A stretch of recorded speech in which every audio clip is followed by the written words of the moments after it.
क्या यूपी के बाहर चुनावी रण में राहुल को चुनौती देंगे अखिलेश यादव? सवाल है।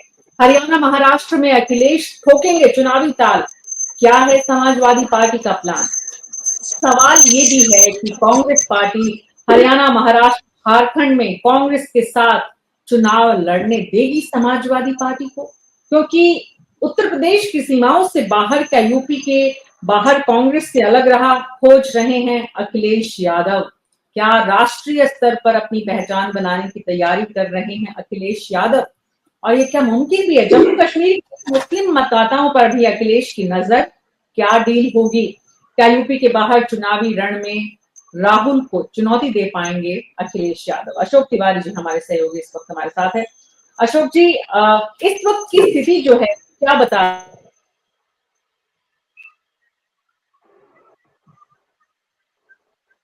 देखिए, दरअसल जो लोकसभा के चुनाव साल 2024 में हुए और खासतौर पर उत्तर प्रदेश में जिस तरह का चुनावी परिणाम समाजवादी पार्टी और इंडिया गठबंधन के जो एक साथ चुनाव लड़ने के बाद सामने आया है, उसके बाद से अगर समाजवादी पार्टी की आप बात करिए तो समाजवादी पार्टी के नेता और उनके कार्यकर्ता बहुत उत्साहित हैं।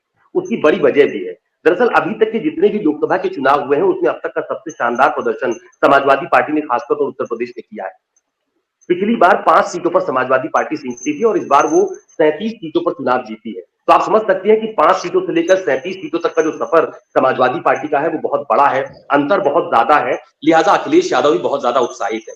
अब जो बात आपने कही कि यूपी की राजनीतिक स्थिति को के बारे में अगर हम लोग बात करें तो कल लखनऊ में समाजवादी पार्टी के दफ्तर पर अखिलेश यादव पत्रकारों से बातचीत कर रहे थे, तो उसमें एक सवाल पत्रकारों की तरफ से किया गया था कि यूपी के 10 विधानसभा सीटों पर जहां पर उपचुनाव होने हैं उसमें कांग्रेस की तरफ से आधी सीटों की डिमांड की जा रही है, यानी 10 में से 5 सीटें कांग्रेस ही चाहती है कि उसके खाते में आए और 5 सीटें समाजवादी पार्टी गठबंधन के तहत लड़े।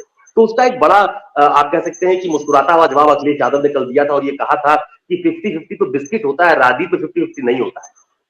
तो एक मैसेज अखिलेश यादव की तरफ से ये दिया गया कि आधी सीटें देने के लिए वो फिलहाल मौलिक तौर पर तैयार नहीं है। हालांकि खुलकर उन्होंने ये नहीं कहा कि वो 5 सीटें नहीं देंगे, लेकिन इतना स्पष्ट कर दिया कि कुल 5 सीटें वो कांग्रेस को फिलहाल देने वाले नहीं है। यही सवाल हम लोग जब कांग्रेस के तमाम सारे नेताओं से उत्तर